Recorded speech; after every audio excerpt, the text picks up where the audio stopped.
João capítulo 19, a partir do versículo 17. Tomaram eles, pois, a Jesus, e ele próprio, carregando a sua cruz, saiu para o lugar chamado Calvário, Gólgota, em hebraico, que significa caveira. Provavelmente, dizem os estudiosos que aquele monte é um morro. A localização atual desse morro é um pouco discutida, mas a impressão que eles têm é que o morro tinha um formato, as deformidades do morro formavam uma figura de uma caveira. Como nós, por exemplo, na região de Pedra Azul, tem ali uma pedra enorme, né? E um pedaço de pedra grudado assim do lado, e você olhando numa determinada perspectiva, parece um lagarto subindo a pedra. Por isso é a pedra do lagarto. Indo para Cachoeiro, tem outras duas pedras. E aí uma, a menorzinha, a mais alta e mais estreita, parece um frade, né? Aquela cabecinha assim e tal, olhando para baixo. E a maior, que é mais baixa, se você olhar, dependendo da perspectiva, parece uma freira, né, com aquele véu, conversando com um frade. Então eles chamam da pedra do frade e da freira. Às vezes as pedras, os montes, os morros, eles têm um formato, como as nuvens. A gente olha e fala, parece um elefante, parece isso, aquilo. Então aquele morro tinha a aparência de uma caveira. Talvez alguns buracos, algumas deformidades, né? Duas assim formando os olhos e uma abaixo formando a boca. E aí olhando de longe, numa determinada perspectiva, parecia uma caveira. Por isso o nome do monte era Gólgota, em hebraico, ou Calvário, em grego, que é caveira. Pois bem, e foram para aquele monte da caveira, onde o crucificaram, e com ele outros dois, um de cada lado, e Jesus no meio. Sabe, queridos, não importa a dificuldade, não importa a dor, não importa a circunstância, a Bíblia diz que um cordão de 3 dobras não se rompe facilmente. E aí, nós precisamos então, nos nossos relacionamentos, inserir Jesus no meio, para que eu seja uma dobra, você seja outra dobra, e Jesus seja a terceira dobra, para que esse cordão chamado igreja não se rompa com facilidade. Jesus estava ao meio. Jesus está sempre no meio dos dois ladrões, no meio da história. A história foi dividida ao meio, antes dele, depois dele. E Pilatos escreveu também um título, e o colocou no cimo, ou na parte de cima, no cume da cruz, e estava escrito: Jesus Nazareno, o Rei dos Judeus. É provável que tenha sido escrito em latim, né? Porque Pilatos era romano. Jesus Nazarenos Rex Judeus. Jesus Nazareno, Rei dos Judeus. Era costume do Império Romano, quando um criminoso enfrentava sua pena de morte, porque a crucificação ou crucifixão, os dois estão corretos, era a pena de morte do Império Romano. Como hoje, em alguns países, nós temos cadeira elétrica, câmara de gás, injeção letal, injeta-se uma substância química que leva a pessoa à morte. Vários países ainda hoje executam criminosos com a pena de morte.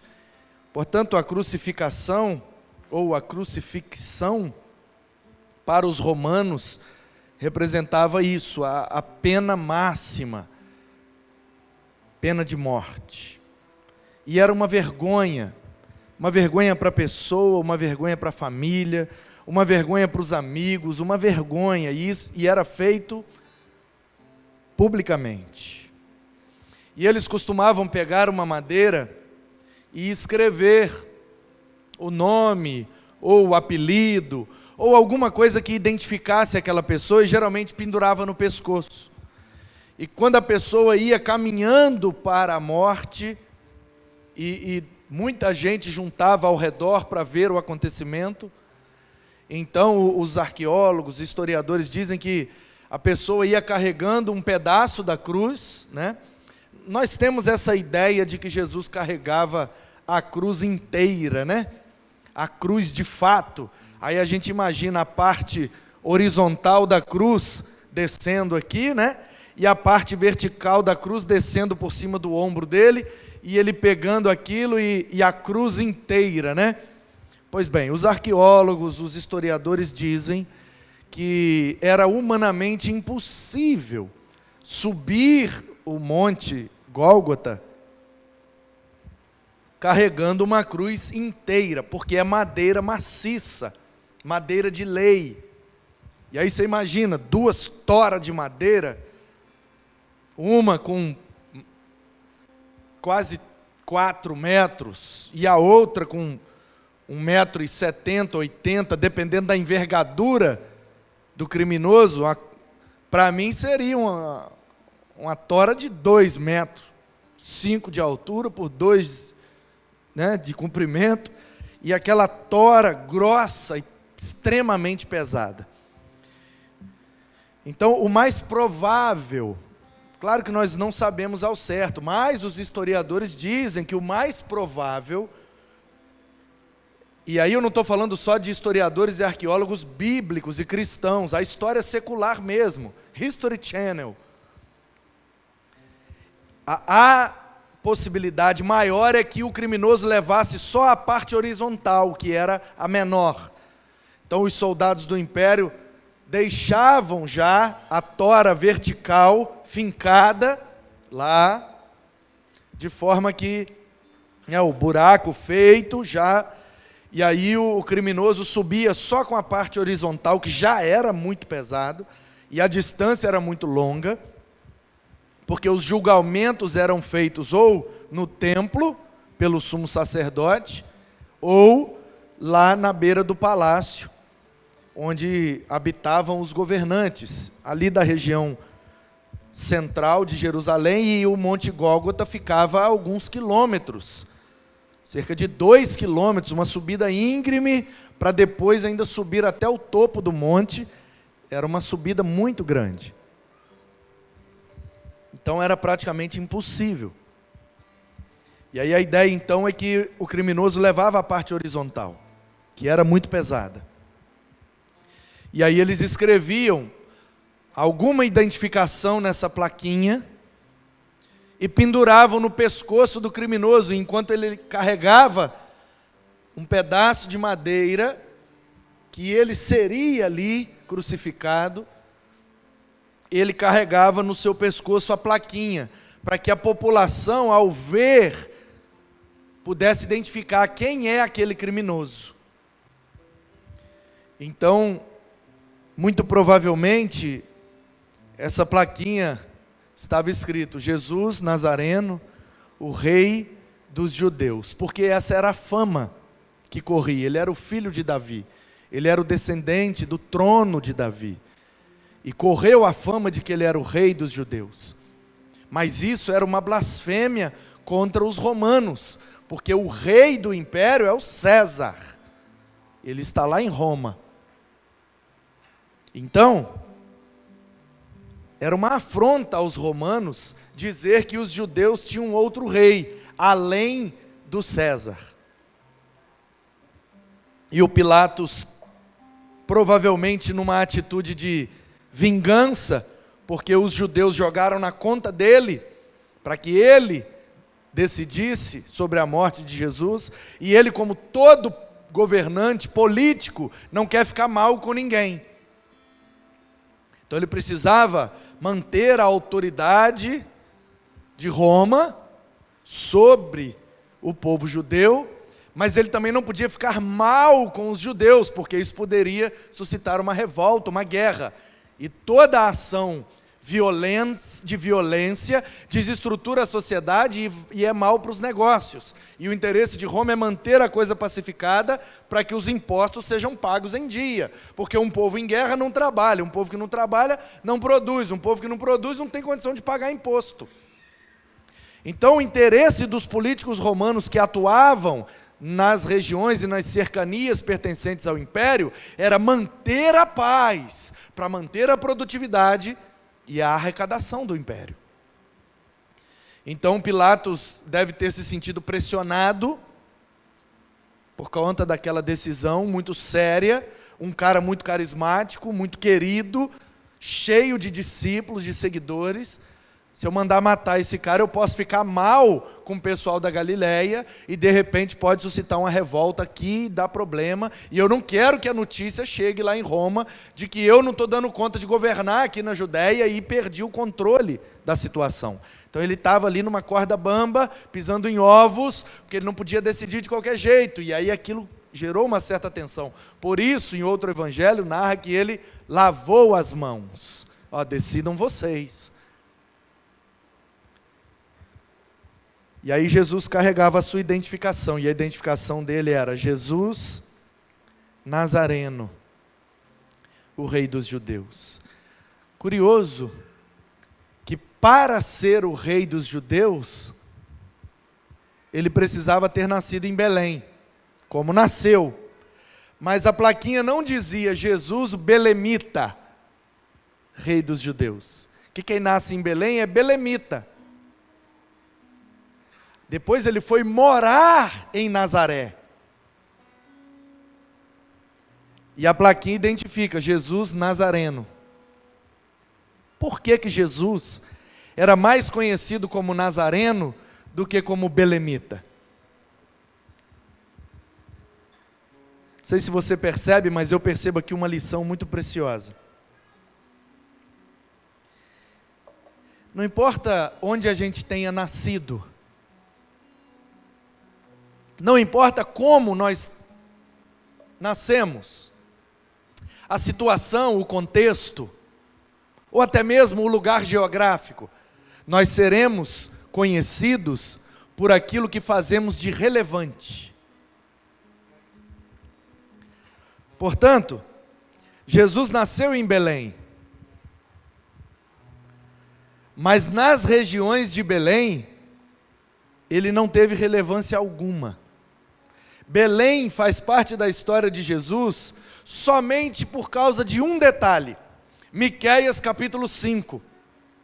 Deus, através do profeta Miqueias, que é contemporâneo de Isaías, e são os dois profetas mais messiânicos, são contemporâneos, com uma única diferença: Isaías está no palácio, em Jerusalém, e Miqueias está no campo, no interior, na roça. Mas eles são contemporâneos, profetizam ao mesmo tempo, na mesma época, e o assunto dos dois é o mesmo, é a pessoa e a obra redentora de Jesus. Por isso são chamados de profetas messiânicos, porque falam muito do Messias. E aí Miqueias disse: de ti, Belém Efrata, virá aquele que reinará sobre Israel. Seu reino será de paz, justiça e não terá fim. Portanto, por causa desse detalhe, como nós vimos num dos flashes anteriores, na manjedoura, por causa desse detalhe, Deus então usou aquele César, chamado Augusto, para baixar aquele decreto e promulgar aquela ordem de que todos deveriam voltar ao seu lugar de nascimento para recensear-se, para contagem de quantas pessoas tem em cada lugar. E aí José, que era de Belém, da Judéia, precisou ir para lá, e Maria estava próximo de ganhar Jesus, então ele nasceu lá, a profecia se cumpriu, ponto, não serve para mais nada. Jesus não pisou mais em Belém, Jesus não voltou em Belém, Jesus não pregou em Belém, Jesus não, ao que sabemos, não fez nada de relevante em Belém ou para a cidade de Belém. Ele só nasceu lá.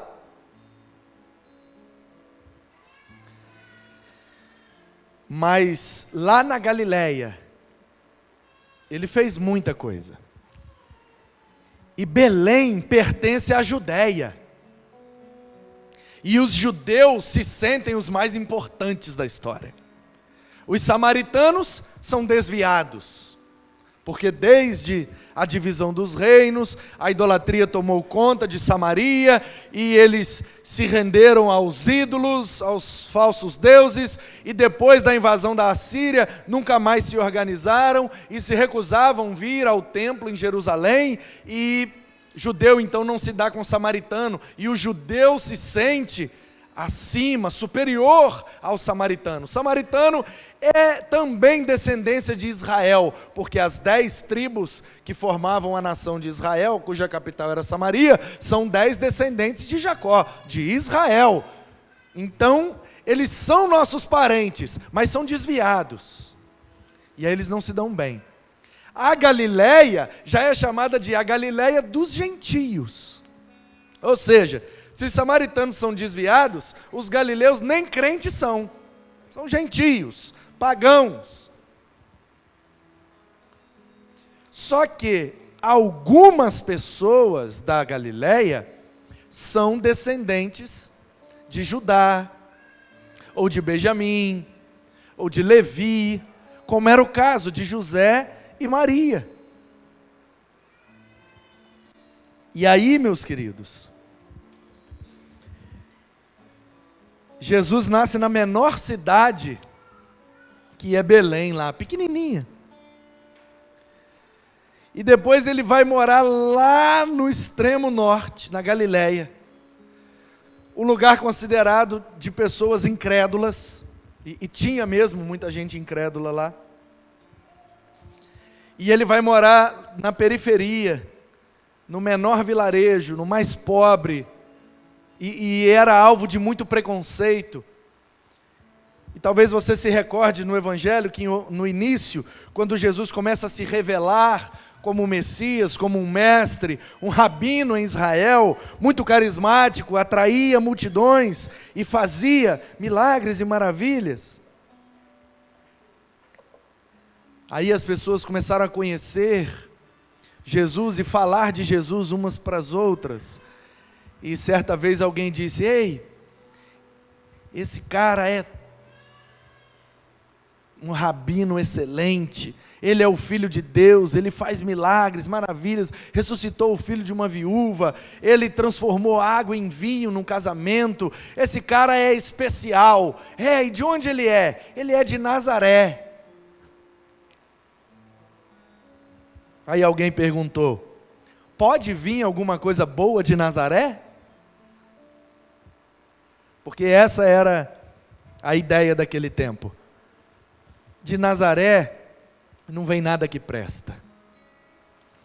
E aí chama muito a minha atenção o fato de que Jesus, ao ser crucificado, foi identificado como Nazareno. Nazareno, cuja raiz da palavra Nazaré é uma palavra que nós conhecemos lá na lei de Moisés, que é Nazireu, que é Nashri.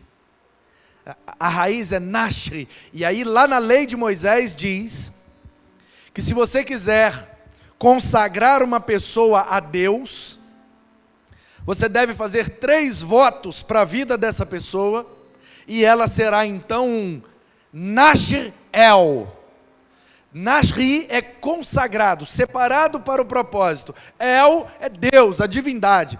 E aí transliterado fica nazireu. Como Sansão era nazireu. Como é que funciona esse voto? Que está lá na lei de Moisés. O menino então não poderia beber bebida forte, não poderia tocar em cadáver e não poderia beber bebida forte. Não poderia cortar o seu cabelo. Não pode cortar o cabelo, não pode beber bebida forte e não pode tocar em cadáver. Sansão quebrou os 3 votos. Ele comeu o mel na carcaça de um leão morto. Ele se embriagou no seu casamento com a menina da Filistia. E ele permitiu que seu cabelo fosse cortado, envolvido por Dalila. Ele quebrou os 3 votos. Por isso, foi morto. E Jesus é chamado de Nazareno, que é de Nazaré.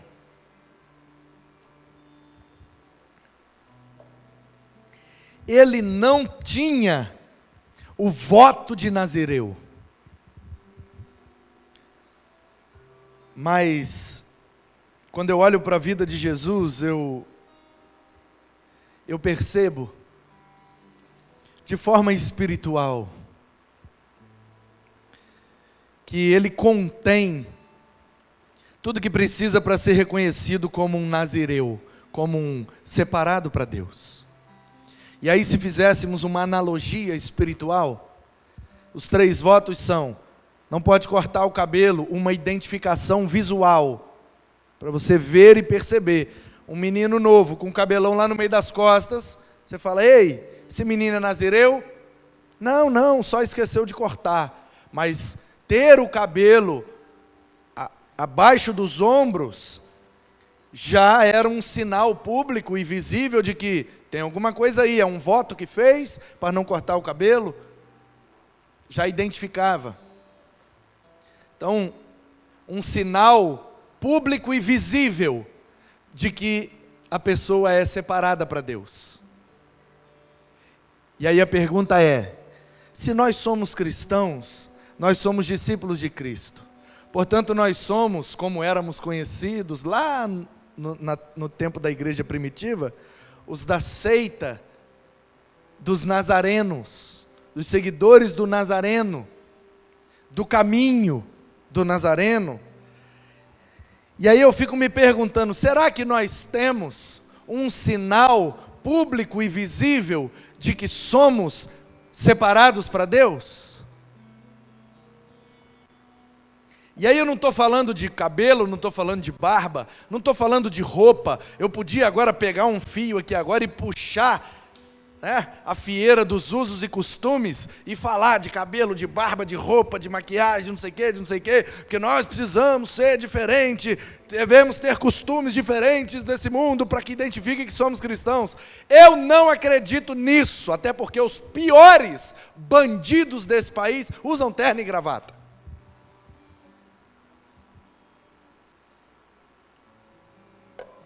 Eu penso que o maior sinal público e visível que Jesus deu era o seu caráter, a sua santidade. Portanto, meu querido, eu não vou me preocupar com o tamanho do seu cabelo, da sua barba, o comprimento da sua saia, ou do seu short, da sua bermuda, se você está de sapato, se está de tênis, se está de chinelo, se está de...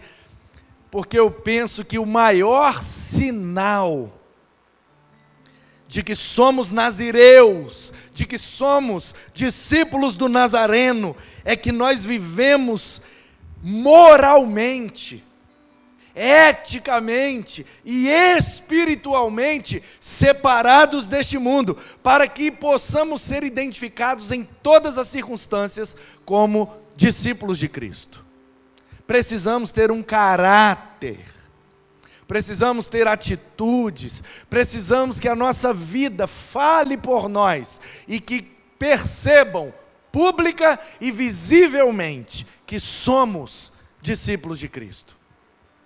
Em segundo lugar, o voto era, depois de não cortar o cabelo, não beber bebida forte, com o único intuito de não embriagar-se.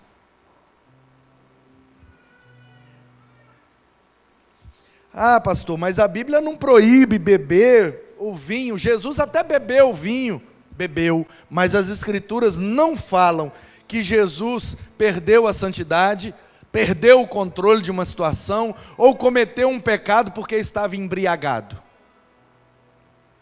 Não tem. Portanto, eu penso que a preocupação da Bíblia não é com relação à ingestão da bebida. E com isso eu não estou te incentivando a beber. Eu não bebo. Não bebo. Porque eu já bebi muito e sei a desgraça que é. Porque os meus pais já beberam muito e eu sei a desgraça que é. Porque os meus tios já beberam muito e eu sei a desgraça que é. Porque eu conheço famílias inteiras que são destruídas por conta dessa desgraça, que é a bebida alcoólica. Portanto, de maneira nenhuma eu estou incentivando você a beber. Eu estou te dizendo que existe um conceito e uma preocupação mais profunda do que a ingestão do etanol. É etanol? Não, etanol é de carro, né? Que bebe aqui é metanol, né? Até porque a palavra grega que é traduzida por bebedices, lá em Gálatas 5, nas obras da carne, é metai, cuja raiz é de metanol, é álcool, é ingestão de álcool. Pode ser produzido pela uva, né? Como fazem os nossos irmãos lá gaúchos, ou daqui das montanhas capixabas. Pode ser extraído do arroz, né, como fazem os nossos irmãos orientais, do saquê. Pode ser extraído da cana-de-açúcar, como os brasileiros fazem bem aí a cachaça. Essa substância, depois de um processo lá de fermentação, pode ser extraído de vários frutos. Alguém apaga esse incêndio aí. Tá tudo bem aí? O que está acontecendo? Hein? Me ajuda aí, Carol. Me ajuda aí, meninos, tá bom? Beleza? Me ajuda aí, Mateus. Amigo do Mateus aí, me ajuda aí, tá bom? Obrigado.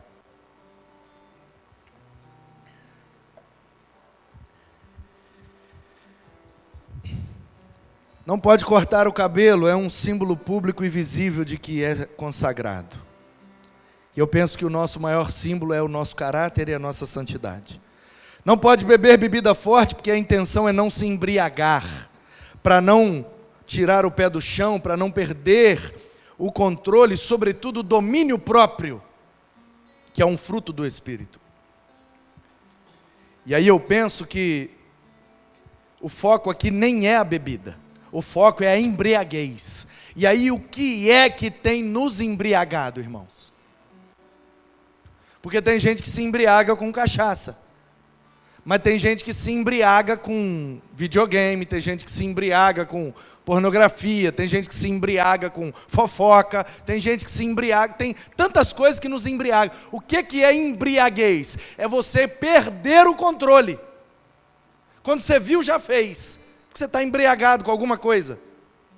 Esse é o perigo da bebida. Por isso, se beber, não dirija. Por quê? Porque você, num piscar de olhos, você perde a vida. Porque você não fica com seus reflexos apurados. Você perde a sua atenção, você perde o reflexo. Você perde o poder rápido de reação.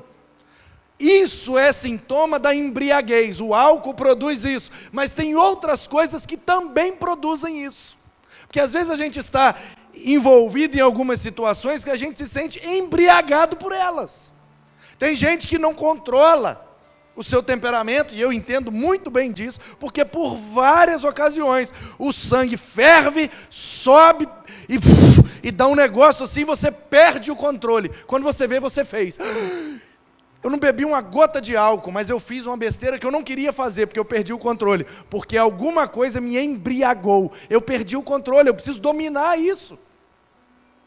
Ai, quando eu vi, eu falei a mentira. Quando eu vi, eu fiz a fofoca. Quando eu vi, eu já tinha comprado, mesmo sem ter dinheiro para pagar. Quando eu vi, eu já... O que é, meus irmãos? O que é que tem nos embriagado? Os ciúmes. Tem gente que se embriaga de ciúmes. Você já viu gente louca de ciúmes? Que começa a ver coisa, e inventar coisa, e começa com acusações. Por que isso? Por que aquilo? Por que...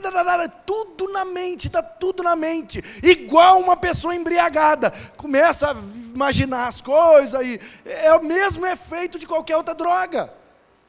Ciúme, tem gente que tem um ciúme doentio, que chega a embriagar e ela perde o controle. Portanto, nós precisamos identificar na nossa vida o que é que nos embriaga.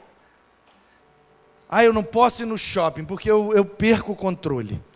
Se eu for lá e não comprar negócio, eu não consigo. Tem que tratar isso aí. Por quê? Porque um dos sinais de que somos consagrados a Deus, um dos sinais de que somos nazireus e discípulos do Nazareno, é que nada nos embriaga. Nós estamos sempre lúcidos, equilibrados, cônscios e conscientes de tudo que estamos fazendo e falando e pensando. Domínio próprio é fruto do Espírito. E o terceiro voto, depois de não cortar o cabelo e não beber bebida forte, era não tocar em cadáver. Vou trazer para o português, vou trazer para os nossos dias.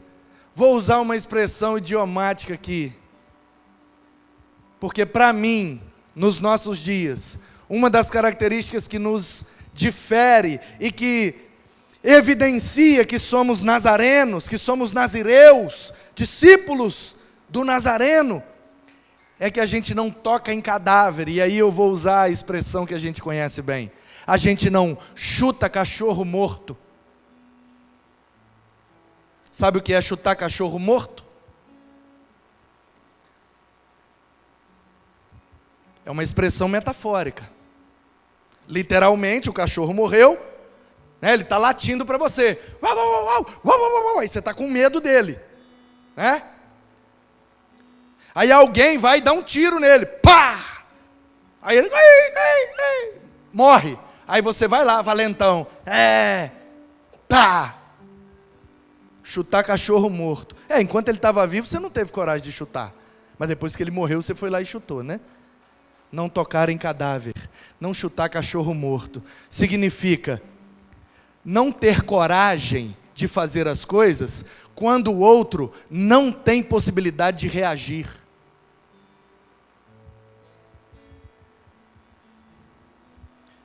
Falar de alguém na ausência desse alguém é chutar cachorro morto. Ele não tem como se defender. Isso, para mim, na minha leitura e na minha analogia, se eu tiver errado, problema meu, é quebrar o voto de Nazareno. É tocar em cadáver. A pessoa está ali para se defender? Não, então você está chutando cachorro morto. Ele não pode reagir, por que você está chutando? Então nunca fale de alguém na ausência deste alguém. Isso é uma evidência de que você não é nazireu. Você é evangélico, você é membro de igreja, você é levita, adorador, pastor, apóstolo, pode ser o que você quiser. Nazireu, separado para Deus, não é, porque quem é separado para Deus não chuta cachorro morto. Aí a pessoa cometeu um erro, um pecado, ela já está sofrendo as consequências daquele erro, meu irmão. Pastor, fulano fez isso, isso e aquilo, o senhor não vai fazer nada não? Bom, se eu puder e se eu conseguir, eu quero ouvir, eu quero abraçar, eu quero acolher, eu quero tratar, eu quero cuidar. Ah, mas não vai excluir? Para quê? Para quê? Vai chutar cachorro morto? A pessoa já errou, já está colhendo as consequências do erro, já está envergonhada, a gente ainda vai expor e envergonhar mais ainda. Isso é chutar cachorro morto, gente. Isso é quebrar o voto de Nazireu, é tocar em cadáver.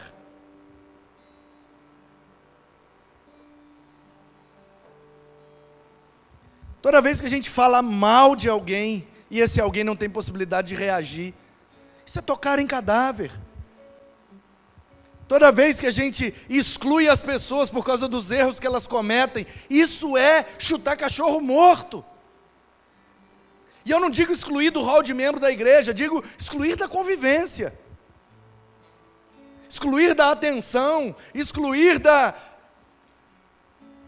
nossa prática cristã, que é estar sempre de braços abertos a todos. Porque se eu compreendo um mendigo que está lá na rua, e eu saio aqui, depois do Réveillon, a gente comeu, e ainda tem muita comida boa, então vamos fazer um monte de marmitex, e vamos sair, todo ano a gente faz isso, vamos distribuir para o pessoal que está na rua. Aí a gente tem coragem, olha como é que a gente é, cara. A gente tem coragem de fazer um marmitex aqui, entrar na Kombi, ir lá não sei aonde, no centro de Vila Velha, na Terceira Ponte, na Vila Rubim, onde for, a gente não conhece, mas a gente sabe, o cara está ali, ele está todo escalavrado, ele talvez roubou, ele talvez matou, ele bebeu, ele traiu, ele foi traído, ele mentiu, ele está todo escalavrado em carne viva, mas a gente não leva isso em consideração, não é? Porque nós somos cristãos, a gente quer fazer boas obras, aí a gente vai lá, meu amigo, Deus não leva em consideração a sua situação, eu estou aqui para demonstrar o meu amor, toma aqui esse prato de comida aí, tal, aí a gente abraça, a gente ora, a gente canta louvor, mas o cara que estava aí do nosso lado no banco, ele cometeu um erro, a gente já não tem mais coragem de abraçar. Que cristianismo é esse, meu irmão? Não é do Nazareno, não. Pode ser do seu Jesus, o Jesus dos evangélicos, o Jesus do sei quem é. O Jesus Nazareno, ele é Nazareno, meu irmão. É a pior coisa que um cara podia ser chamado no tempo dele, era de Nazareno. Porque não pode vir nada bom de Nazaré. A gente lê assim, numa leitura romântica e apaixonada por Jesus, e Nazareno é até um elogio. Nazareno, não! No tempo dele era um xingamento. E ele nem era de Nazaré, ele era de Belém. Note bem o que a Bíblia está nos dizendo. O cara que é governador do Império Romano, escreveu na plaquinha dele, Jesus Nazareno. Seria nos dias de hoje dizer desgraçado, favelado, sabe? Não é elogio, não é. Nesse tempo, nessa época, nesse lugar, chamar alguém de Nazareno é pejorativo, é humilhante. O cara já tomou não sei quantas chicotadas, o cara já está carregando uma tora de madeira que pesa nem sei quantos quilos, ele está sendo cuspido, escarnecido, opróbrio, completamente envergonhado, ele está nu, ele não está nem com roupas,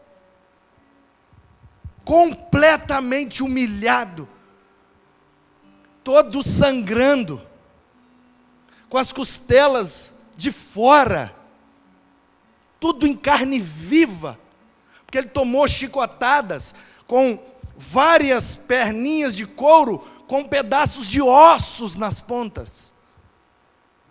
Flá! Flá! Várias perninhas de couro com pedaços de ossos, extremamente cortante. Dezenas de chibatadas. Chute, soco, pontapé, cuspe,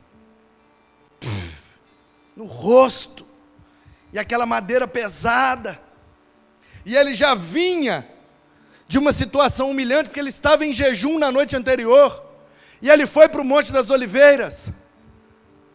E ali no Getsêmani, ele já estava em jejum, em oração. Ele está várias horas sem comer direito, sem dormir direito. E agora ele já tomou um monte de chibatada, soco, pontapé e cuspe na cara. E ele está com aquela madeira pesada e está subindo um morro que tem quilômetros. E no pescoço dele ainda está escrito Nazareno. Não tem nada.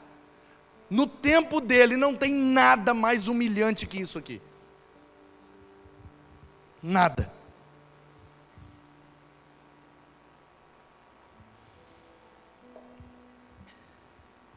Há um tempo atrás nós tivemos um episódio que viralizou nas redes sociais. Um menino entrou na casa de um tatuador para roubar uma bicicleta. O tatuador pegou o menino em flagrante, sendo muito mais forte que ele, o deteu, o amarrou e num ato de vingança tatuou na testa dele: "Sou ladrão e vacilão". Tirou uma foto e publicou nas redes sociais e viralizou no Brasil e até em vários lugares do mundo. Você tem noção do quanto isso foi humilhante para aquele garoto? O Brasil inteiro passou a saber que ele era ladrão e vacilão. Porque, já dizia o meu avô, a pior vergonha é roubar e não poder carregar. É ser pego com a mão na botija. Pois bem, eu quero dizer a você que o que Jesus passou é muito pior do que o que esse menino sofreu. Porque o menino ficou com a tatuagem, o menino viralizou, mas ele permaneceu vivo. O nosso Jesus, ele passou por tudo isso, e ainda por cima, morreu. Foi até a morte, e morte de cruz. Essa é só a introdução, porque o título desta mensagem é Flashes de Natal na Cruz. Esse é o 6º flash. Nós estamos vendo a vida de Jesus em flashes.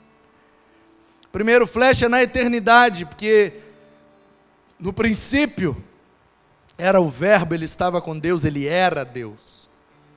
Ele não passou a existir quando ele nasceu. Ele já era na eternidade. E aí ele veio para o ventre de Maria, o segundo flash, na concepção virginal, milagrosa, poderosa, operada pelo Espírito de Deus. Depois ele nasceu na manjedoura, o terceiro flash. E aí então, aos 8 dias e aos 12 anos de idade, ele é levado ao templo, onde ele passa por 2 rituais exigidos pela lei de Moisés, para cumprir a lei. O 4º flash. E aí, com 30 anos, ele reaparece e é batizado no Rio Jordão pelo seu primo João Batista, o 5º flash, na água. E aí, depois de exercer mais ou menos 3 anos e meio de ministério, sendo muito bem sucedido, o rabino mais famoso em Israel, que fez milagres, maravilhas, ensinou multidões e impactou a vida de milhares de pessoas. Agora, nem os seus discípulos mais próximos estão com ele. Os discípulos mais próximos viraram as costas, o negaram, o traíram, e ele está sozinho, carregando essa cruz, com um xingamento no peito, a plaquinha que diz: Jesus Nazareno, Rei dos Judeus.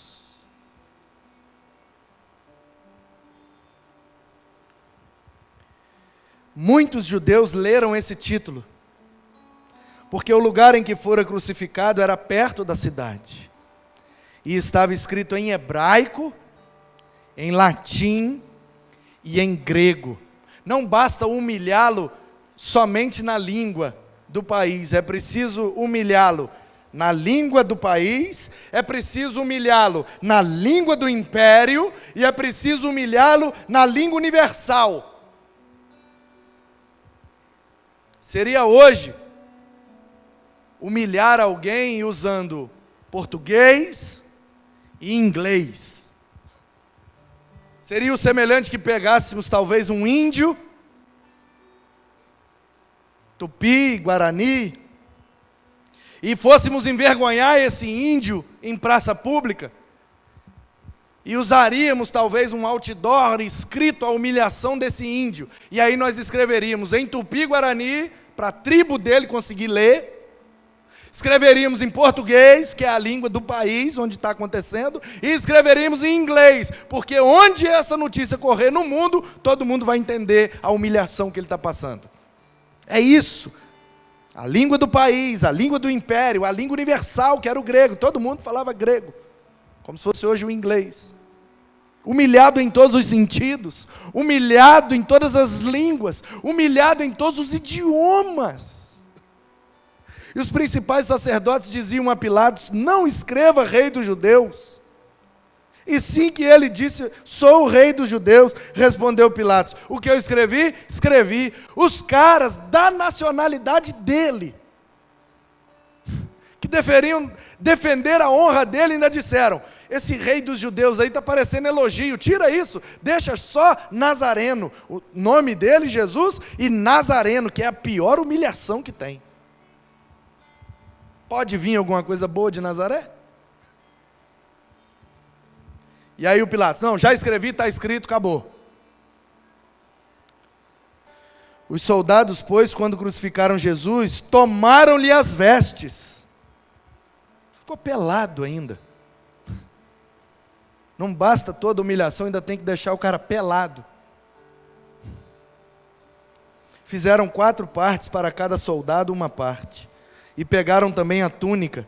A túnica, porém, era sem costura, toda tecida de alto a baixo. Disseram, pois, uns aos outros: não a rasguemos, mas lancemos sorte sobre ela, para ver a quem caberá, para se cumprir a escritura, que está lá no Salmo 22, versículo 18, se eu não me engano: repartiram entre si as minhas vestes, e sobre a minha túnica lançaram sortes. Davi, num momento de maior humilhação da sua vida, escreveu aquele salmo, e esse salmo se tornou profético, apontando para a maior humilhação de todos os tempos, a humilhação de Jesus na cruz do Calvário. E assim fizeram os soldados. E junto à cruz estava a mãe de Jesus, Maria, esposa de José, a irmã dela, provavelmente Salomé, levando em consideração o que está escrito em outros evangelhos, e Maria, a mulher de Clopas, ou Cleopas, e a Maria Madalena. Há quem diga que o nome dessa irmã era Salomé, e aí a gente fica aqui com 3 Marias, né? As 3 Marias mais a Salomé. É por isso que a gente tem na nossa constelação 3 estrelas mais brilhantes que estão perfiladas assim, de forma linear, e elas se chamam 3 Marias. Por causa disso aqui. Tem, não sei se tem cidade, mas bairros, vilarejos, muitos lugares recebem esse nome de 3 Marias.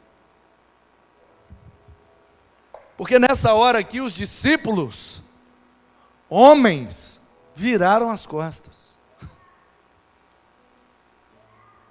A turma do empoderamento feminino aí, ó, que é um texto para usar e dar uma moral, é esse aqui, ó. Os caras estão se borrando, negando: não, eu nem conheço ele, mas as mulheres estão lá, foram até o final, demonstrando que o ministério de Jesus é para todos. que agora está na moda essa coisa da inclusão, mas que Jesus já lançou essa moda há 2000 anos atrás, porque Ele incluiu a todos na sua salvação, basta que creiam nele. Importa se é homem, se é mulher, se é preto, se é branco, se é rico, se é pobre, se é judeu, se é gentio, se é bárbaro ou cita, Ele é tudo em todos, e nele é que nós temos a vida eterna. Vendo Jesus, sua mãe, e junto a ela o discípulo amado, muito provavelmente o que escreve esse evangelho, João, disse: mulher, eis aí o teu filho. Depois disso disse ao discípulo: ei, eis aí a tua mãe. Dessa hora em diante, o discípulo a tomou para casa. Muito provavelmente aqui é Maria e João. João e Maria. Personagens de uma história muito famosa, né? João e Maria. Por que é que Jesus falou para o João: ei, essa aí é sua mãe? E falou para Maria: ei, esse aí é seu filho? Porque o João é o único dos discípulos que está ali até o final. Os irmãos de Jesus, o Tiago, o Judas e os outros, que porventura tivessem, não estavam ali. Maria estava sozinha. E o João. Me parece que Jesus está dizendo assim: no meu reino, nos meus discípulos, não importa a sua genética nem a sua genealogia. Quem está comigo até o final se torna minha família. De forma que na igreja nós podemos ter mães espirituais. E na igreja nós podemos ter filhos espirituais. Filhos na fé, mãe na fé, pai na fé. Na dinâmica da fé cristã, tem sempre alguém acima de nós e tem sempre alguém abaixo de nós. Tem sempre alguém com quem a gente pode aprender e tem sempre alguém que a gente pode ensinar. É ou não é verdade? Depois, vendo Jesus que tudo já estava consumado para se cumprir a Escritura, ele disse: eu tenho sede.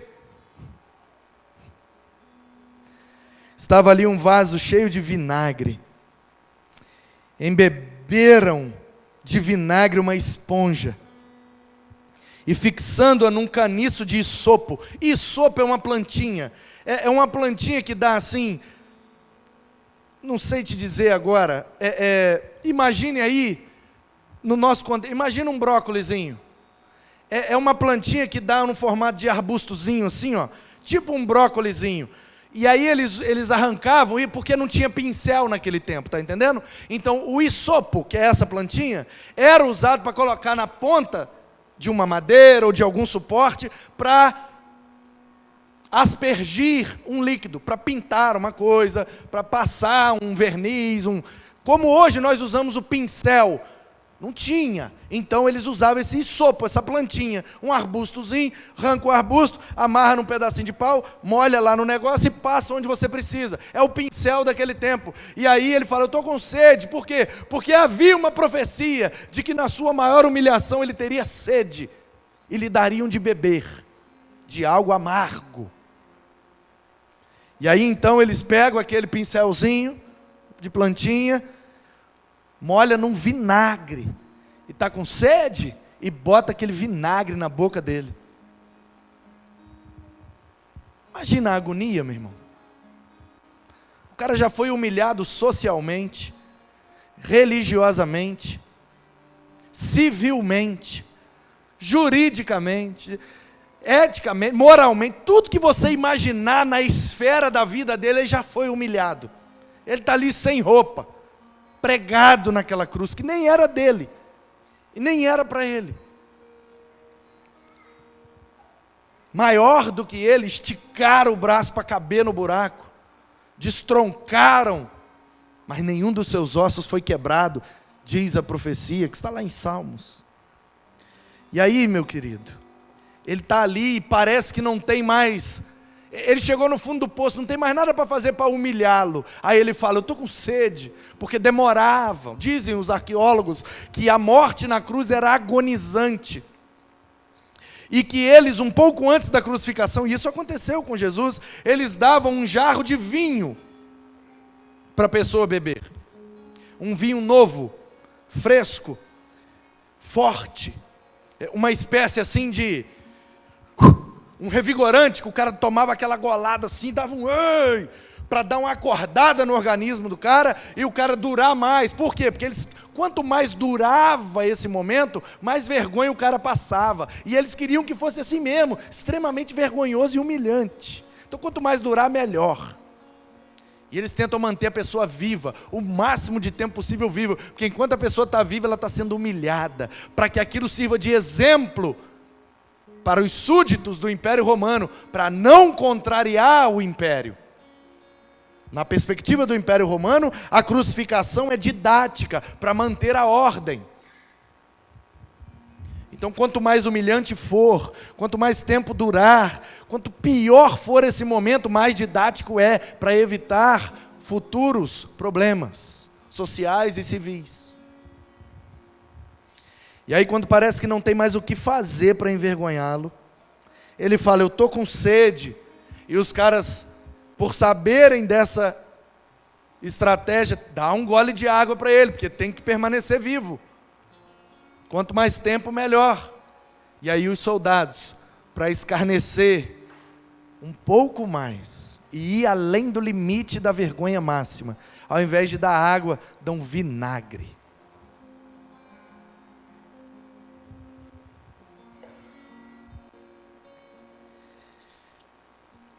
Quando, pois, Jesus tomou o vinagre, ele disse: está consumado. Tetelestai é a palavra que ele usou. E inclinando a cabeça, rendeu o espírito. Arqueólogos, escavando, mexendo e pesquisando o passado do Império Romano, tanto na Europa quanto na Grécia e nas regiões do Oriente Médio, pela extensão onde o Império Romano atuou. Especialistas em história do Império Romano dizem que tetelestai era uma expressão muito usada no comércio. Eles acharam recibos de pagamento contendo cifras e números, e embaixo uma espécie de carimbo com a expressão tetelestai. Portanto, dizem os estudiosos, historiadores e arqueólogos, que tetelestai era uma expressão do comércio, que significava: está quitado toda a dívida. Sabe quando você compra algo financiado, parcelado, e aí aquele bem que você comprou fica alienado à instituição financeira que lhe proporcionou o financiamento? Então, eu comprei um carro, mas eu não tinha dinheiro para comprar o carro. Então, a instituição financeira, geralmente um banco, comprou o carro para mim. Eu não comprei. O banco comprou. E aí eu vou usar o carro. E aí eu preciso pagar, porque esse foi o contrato que nós firmamos. X parcelas, de X valor. Enquanto eu não pagar a última parcela, o carro não é meu, o carro é do banco. Ele fica, na linguagem comercial, alienado. Alienado. O que é alien? O que é o alienígena? É o outro, é o que vem de outro planeta. Então, alienado quer dizer: está comigo, mas é de outro. Está comigo, mas é do banco.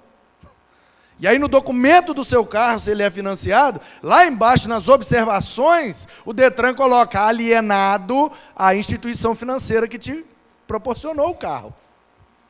Aí quando você paga a última parcela, aí você pede à instituição financeira que te dê, como é que chama? Que te dê um comprovante de que você quitou o débito. Tem um negócio.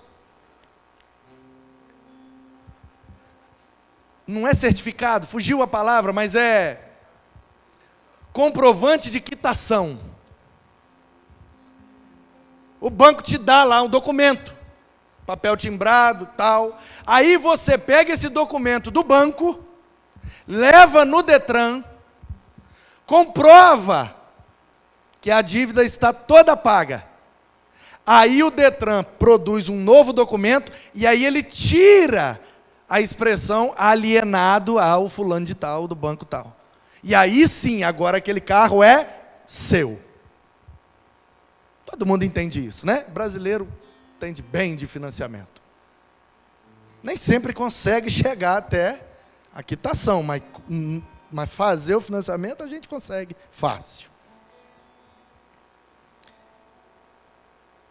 E aí eu me lembro de uma vez, só para que eu lembrei, né? Só porque eu comecei falando da questão dos votos de Nazireu, né? Me lembro de uma vez em que, sendo gerente de uma empresa, contratei um funcionário evangélico, cristão, membro da mesma denominação que eu. E o meu intuito era que ele viesse para me ajudar no campo missionário que era aquele lugar, com os clientes, com os outros funcionários.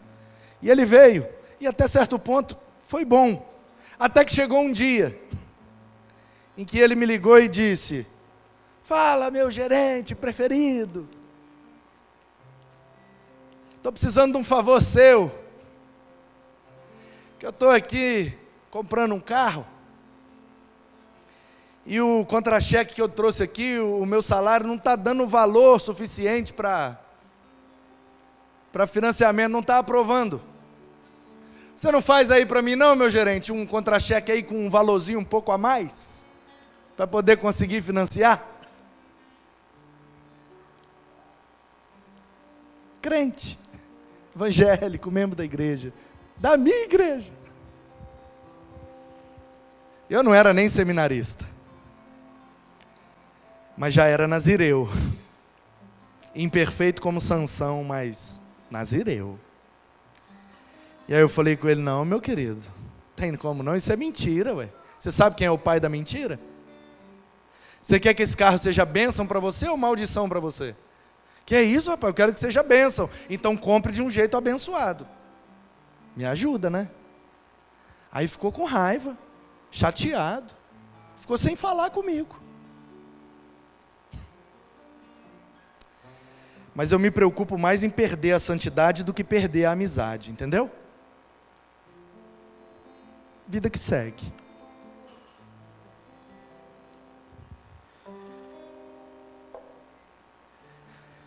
Então, no Império Romano, era assim que funcionava. Quando você tinha uma dívida com alguém, enquanto você não pagasse o último denário, você não recebia aquele carimbo do império com a expressão tetelestai, que era o seu comprovante de quitação do débito. Para você não ficar mais alienado. O que é a alienação? Está comigo, mas não é meu. E aí Jesus, no seu último suspiro, após ter tomado aquela golada azeda de vinagre, ele grita: tetelestai. Como quem diz: está pago até o último centavo. Tudo o que eu precisava fazer para salvá-los, para perdoá-los, para conceder a vida eterna e a bênção de ser filho de Deus, para os que creiam em mim, eu fiz. Eu abandonei a minha glória, eu me esvaziei da minha divindade, entrei no ventre de Maria. Eu nasci na pequenina cidade de Belém, na roça. E não bastasse estar na roça, eu ainda nasci dentro de um curral. E não bastasse estar no curral, ainda o meu berço foi o coxo dos animais. Não bastasse essa humilhação no meu nascimento, me levaram para morar na cidade mais mal falada dos meus dias, Nazaré da Galileia, dos gentios. Não bastasse isso, eu ainda apanhei, me cuspiram, colocaram uma placa com um xingamento no meu peito, tive que carregar aquela madeira pesada, que nem era minha, e nem era para mim. Subi aquele morro, subi ao alto do monte, fui pregado naquela madeira. Rasgaram minhas roupas, dividiram minhas vestes, e eu tomei um gole de vinagre. Tudo que foi profetizado a meu respeito, eu cumpri. Tetelestai, eu paguei até o último centavo de tudo que eu combinei com meu pai, de que eu ia fazer para salvá-los. A dívida que tínhamos contra Deus, porque o salário do pecado é a morte. Porque somos pecadores, nós acumulamos uma dívida com Deus, que a única forma de pagar essa dívida era dando a nossa vida, de tão alta que era a dívida. Só que a nossa vida, ainda assim, o que temos de mais precioso é a nossa vida, mas ainda assim, não conseguiria pagar, porque sendo pecador, a minha vida não vale 100% da dívida. A minha vida não vale tanto, porque eu sou pecador. Teve um desconto, por causa do pecado.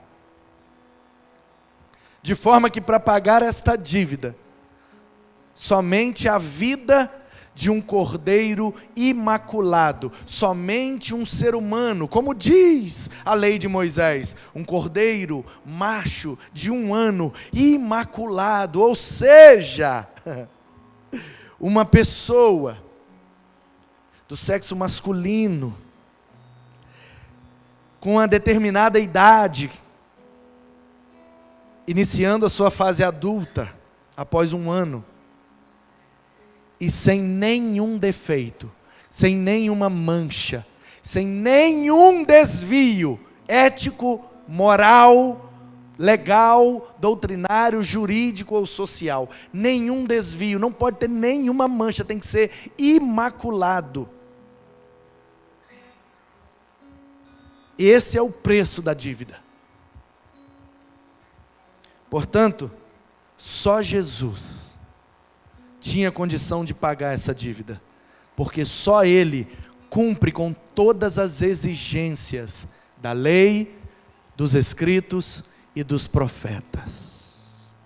Tudo que Deus exigiu de nós foi cumprido, foi pago em Jesus. De forma que nós não precisamos agora de mais nada. Não precisamos pagar promessa, não precisamos subir escada de joelho, não precisamos fazer campanha, não precisamos de uma pessoa, não precisamos de pagar um valor, não precisamos fazer barganha, não precisamos de um altar, não precisamos de uma imagem, não precisamos de mais nada, porque Ele pagou tudo o que precisava. Ele nos deu um comprovante de quitação do débito. E a gente pega isso daqui e vai no Detran, e agora a gente não é mais alienado. Tipo assim, está comigo, mas não é meu? É assim que nós vivíamos antes de Cristo. Eu estou vivo, mas não estou vivo. Eu estou existindo. Eu como, bebo, durmo, acordo, trabalho, mas eu estou só existindo, não estou vivo. Eu estou alienado ao pecado, alienado à morte que o pecado me trouxe. Eu estou vivo, mas não estou vivo. Eu ando, mas eu não tenho vida de fato. Eu só existo. Eu estou alienado. Estou alienado. Por quê? Porque eu vendi o que eu tinha de mais precioso. E ao pecar, eu assinei uma dívida que eu não poderia pagar. E aí vem o dono do universo, de todo ouro, de toda prata, soberano de tudo que existe. E aí ele vem para se entregar, porque ele sabe que eu não posso pagar o preço. Ele sabe que eu não tenho condições de pagar o preço. É por isso que ele veio, pagou tudo, pegou o recibo e deu na minha mão, carimbado, tetelestai. Está pago, consumado. Pode ir lá no Detran e tirar essa alienação. Meu querido, diante de Deus, você não precisa mais se sentir culpado, se sentir envergonhado ou indigno, porque Jesus já sofreu tudo isso. Em Cristo somos mais que vencedores, porque Ele nos amou, portanto nada pode nos separar desse amor, nem a morte, nem a vida, nem anjos, nem demônios, nem coisas do presente, do passado ou do futuro, nada pode nos separar do amor de Deus que está cravado na cruz. E o carimbo diz: está pago, consumado, tetelestai. Creia, somente creia e experimente a bênção que é você andar num carro quitado, você entrar num apartamento quitado, você ter as coisas e saber que você não deve nada, não dá um negócio, é maravilhoso. Acabei de pagar, agora é meu, consegui pagar. É o prazer que dá de ter as coisas quitadas. É o mesmo prazer de viver em Cristo.